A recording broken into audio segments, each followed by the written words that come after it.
여름 성수기를 앞두고 얼음 정수기를 둘러싼 정수기 업체들의 소송전이 진흙탕 싸움을 방불케 합니다. 코웨이와 청원아이스 간 분쟁이 9년을 이어가고 있는 와중에 이번엔 SK매직과 쿠쿠 간의 이른바 얼음 정수기 2라운드가 펼쳐지고 있습니다. 윤선영 기자와 살펴봅니다. 윤 기자, 네. SK매직하고 쿠쿠 상당히 큰 회사들인데 네. 법정 다툼을 심하게 하고 있다고요? 네, SK매직이 쿠쿠 홈시스를 상대로 이달 1일에 서울중앙지법에 소송을 제기했는데요. 혐의는 특허권 침해, 그리고 이에 따른 손해배상 청구입니다.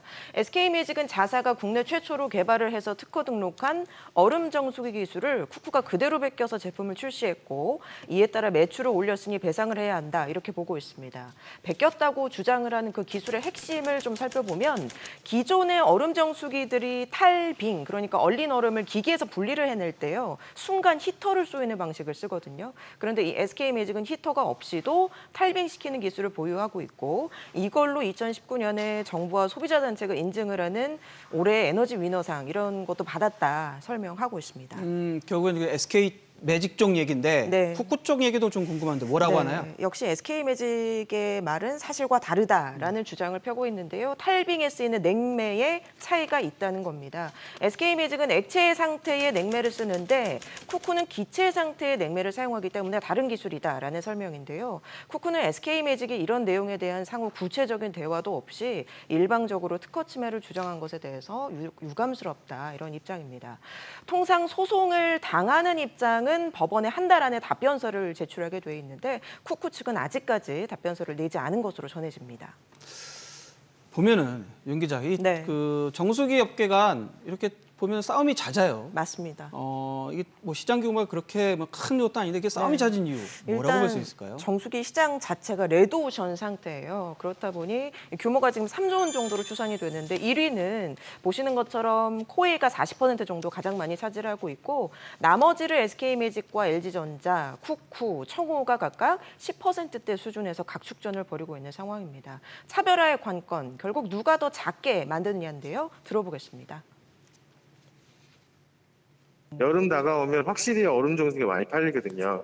우리가 기술력이 더 우월하다, 우리가 뭐 디자인이 더 좋다 이런 걸 다 어필하는 시즌인 거고 얼음 정수기가 부피가 클 수밖에 없어요. 반드시 얼음통이 필요하잖아요. 점점 가정이 작아짐에 따라서 이제 주방도 작아지잖아요. 얼음통을 제외한 다른 것들을 얼만큼 작게 만드느냐예요. 컴프레셔나 아니면 뭐 냉각기라든가 뭐 이런 것들이 더 기술 집약해가 좀 작게 만들고 그 전체 제품의 사이즈를 더 작게 만드는 게 요즘의 트렌드예요.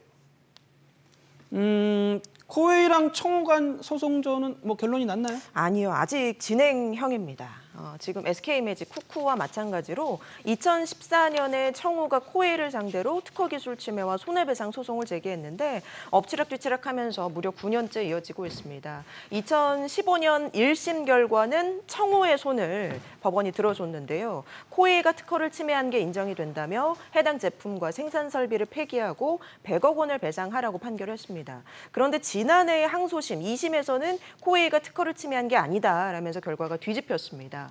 기술 분쟁의 경우 이렇게 장기전으로 이어지는 경우가 많은데요. 들어보겠습니다.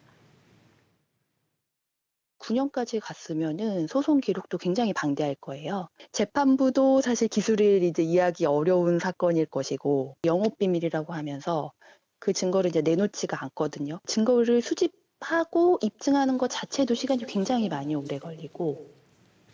네, 현재 코웨이와 청호 간의 법적 분쟁은 대법원의 판단을 기다리고 있는 상황인데요. 결과를 예측하기가 상당히 어렵습니다. 대법원은 사실관계를 다시 세세히 뜯어보기보다는 법리적인 판단만 하는 곳이어서 앞선 2심 판결이 옳았다, 그래서 더 따져볼 게 없다라고 본다면 넉 달 안에 기각결정을 내립니다. 그런데 넉 달이 넘어갔다면 이 사건은 조금 더 들여다볼 필요가 있다, 이런 판단을 했다는 뜻이거든요. 청호가 대법에 상고를 한 게 지난해 8월이니까 지금 넉 달이 훨씬 지났죠. 또 1, 2심 판단이 엇갈렸기 때문에 대법도 고민이 깊은 듯합니다. SK매직과 쿠쿠 간의 이번 분쟁도 단기간에 결론 나긴 어려워 보입니다.